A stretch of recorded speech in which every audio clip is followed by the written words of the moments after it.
समय आया, एक बार करवा का नाम उस जो पार्वती जी की सहेली थी उसका नाम करवा पड़ गया। करवा पड़कर एक साधारण परिवार में उसका जन्म था। पति के साथ संग में रह रही थी। पति को थोड़ा शरीर में शिथिलता हो गई थी और वो शिथिलता को देखकर पति को लगी प्यास। जब प्यास लगी तो पानी पीने के लिए पति सरोवर के पास गया। जरा ध्यान देना इस कथा पर। पति गया सरोवर के पास में।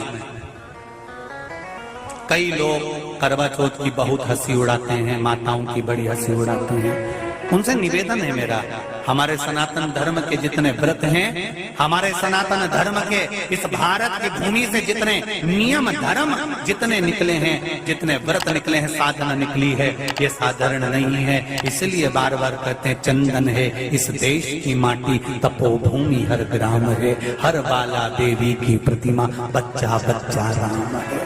कोई साधारण नहीं है, कोई अब पार्वती जी की वो सहेली का नाम जन्म लेते लेते लेते लेते एक बार करवा पड़ गया। पति थोड़ा सा शिथिल था, शरीर में थोड़ा रोग हो गया था। पानी पीने के लिए सरोवर पर गया। सरोवर में जैसे पानी पीने के लिए गया, एक मगर ने उस पति का पांव पकड़ लिया। करवा पार्वती जी की सखी थी, जन्म लिया मृत्यु लोक में, नाम करवा पड़ गया। करवा चतुर्थी का व्रत करने से अखंड सौभाग्य हो जाता है। मात्र पार्वती जी की सहेली का व्रत। करवा गई, करवा ने देखा कि मेरे पति का पांव मगर ने पकड़ रखा है, और करवा शिव की उपासक थी। करवा शंकर के उपासक, और शंकर भगवान से ज्यादा करवा माता पार्वती जी की उपासक थी, क्योंकि पार्वती जी की सहेली थी।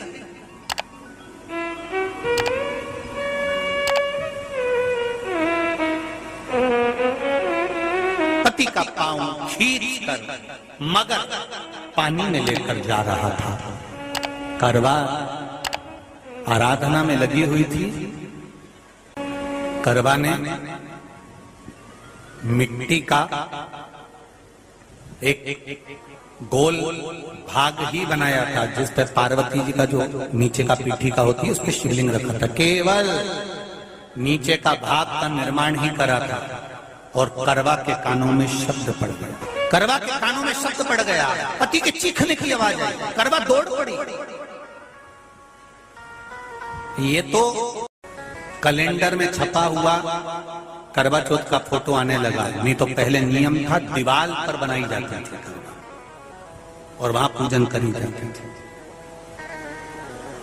कई माताएं जानती होगी यहाँ पर आज भी, पहले दीवार पर बनती थी, पूरा परिवार की सौभाग्यवती नारियां वहां आकर पूजन करती थी एक जगह, फिर बाद में छत पर जाकर करवे का अर्घ दिया करती थी। ये नियम था। अब तो बना बनाया कागज आ जाता, उसको चिपका दो, पूजन कर लो, वो अलग प्रमाण। पर यहाँ करवा मट्टी का भाग का लेपन कर रही थी, और लेपन करते करते बस उस समय पर पति की आवाज आई, छोड़ा।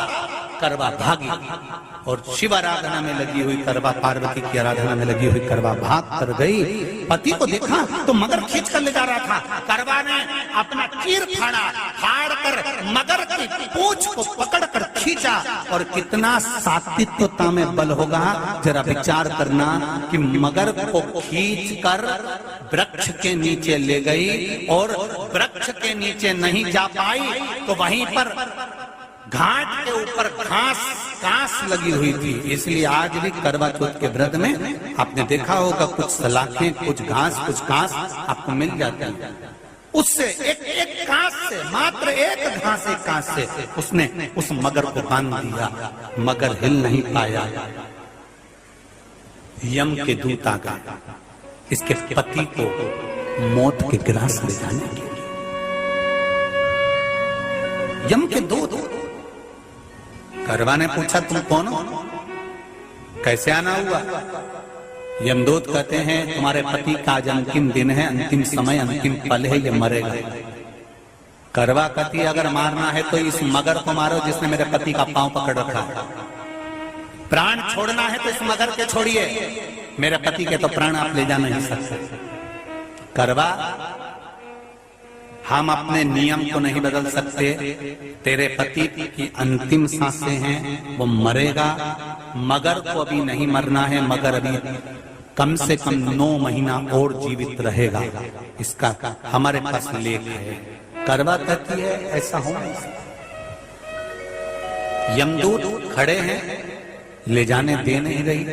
क्रोध आ गया करवा तो हाथ में जल उठाया, अगर एक यमदूत भी मेरे पति को उठाकर ले जाता है तो मैं शिव भक्त माता पार्वती जी की भक्त करवा आपको श्राप दे दूंगी। सब दौड़ पड़े, यमराज के पास चले गए। यमराज ने पूछा तुम दौड़ कर आए हो, क्या हुआ? यमराज पूछते हैं, दूत कहते हैं वो करवा अपने पति को नहीं लाने दे रही। यमराज वहां कर खड़ा हो जाता है। करवा को समझाया, करवा तेरे पति के प्राण जा चुके हैं, तेरा पति अब मरने वाला है, अंतिम क्षण इसको ले जाने दे, इसका आज आखिरी दिन है। मगर को ले जा पर मेरे पति को नहीं। मान नहीं पाया। यमराज जब क्रोध पर अड़ गया तब करवा को क्रोध आया और क्रोध में आकर जल लेकर करवा ने श्राप देना चाहा यमराज को। यमराज चरणों में पड़ गया, रेन दे करवा, मैं तुझे वर देता हूँ, आज चतुर्थी का दिन है, तेरे पति को मैं जीवन दान देता हूँ। आज के दिन जो तेरे नाम से व्रत धारण करेगा उसका अखंड सौभाग्य स्वयं यमराज करेगा। स्वयं ये वो करवा चौथ का व्रत है। इसलिए करवा चौथ के उद्यापन में लिखा है, उसका जब उद्यापन होता है तो एक थाली में 13 जगह पर 4-4 पूड़ी रखी जाती है। आप लोगों को तो मालूम होगा, आप लोगों ने करा होगा करवा चौथ का उद्यापन। एक थाली में 13 जगह पर पूड़ी और सीरा, सीरा मतलब हलवा रखा जाता है। और रखने के बाद में उसके ऊपर एक पत्तल रखकर उस पर सुहाग का वस्त्र, साड़ी, 5 वस्त्र, सुहाग सामग्री सब उस पर रखी जाती है। और रखने के बाद में हाथ में कंकु, चावल, हल्दी लेकर, संकल्प लेकर उस थाली पर से घुमाया जाता है। कामना करी जाती है, हे चौथ माता, हे करवा चौथ, हे चतुर्थी मां, मेरे जीवन में मैंने आपका व्रत करा, मेरे इस व्रत को स्वीकार करना, मेरा सौभाग्य का, मेरा मांग का सिंदूर, मेरी भाल की बिंदी, मेरे हाथ का चूड़ा, मेरी पाँव की बिछोड़ी, इसको अमर करना मां। और जो ये वस्त्र मैं दे रही हूं, इस वस्त्र को मैं जो प्रदान कर रही हूँ चौथ माता, इसको स्वीकार कर कर मेरी भी चुनड़ी को लाल बनाए रखना। तब उस साड़ी को, उस वस्तु को, उस सामग्री को उठाकर घर की वृद्ध सास को, जो घर में सासू होती है, उसको दिया जाता है। सास नहीं हो तो किसी सौभाग्यवती नारी को दिया जाता है। उसके बाद में आप फिर ब्राह्मणों का भोजन कराओ, बड़े प्रेम से बुलाओ और ब्राह्मण ब्राह्मणी का भोजन कराओ। अब आज के जमाने में जो करवा चौथ का उद्यापन होता है, उसमें जब समाज की माताएं उद्यापन करती है तो केवल स्त्री को भोजन करा देती है, पुरुष को नहीं कराती। पर करवा चौथ के उद्यापन में लिखा है कि ब्राह्मण का भोजन होना चाहिए, उसके साथ सौभाग्यवती नारी आए, उसकी पत्नी। पर अपन ने तो सोचा कि चौथ माता का उद्यापन है तो केवल स्त्री को खिला दो, उद्यापन का पूर्ण फल मिल जाएगा। नहीं, उसका सुख नहीं और देने का भी फल है महाराज। करवा चौथ का उद्यापन करो तो भोजन करने उसको बुलाओ जो अपने घर का हो, उसको उद्यापन में नहीं गिनो।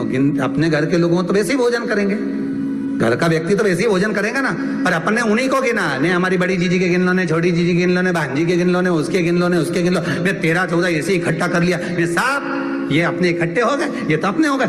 ये तो तुम उद्यापन करोगे तो घर में इनको तो जिमाना ही पड़ेगा क्योंकि तुम्हारे रिश्तेदार है।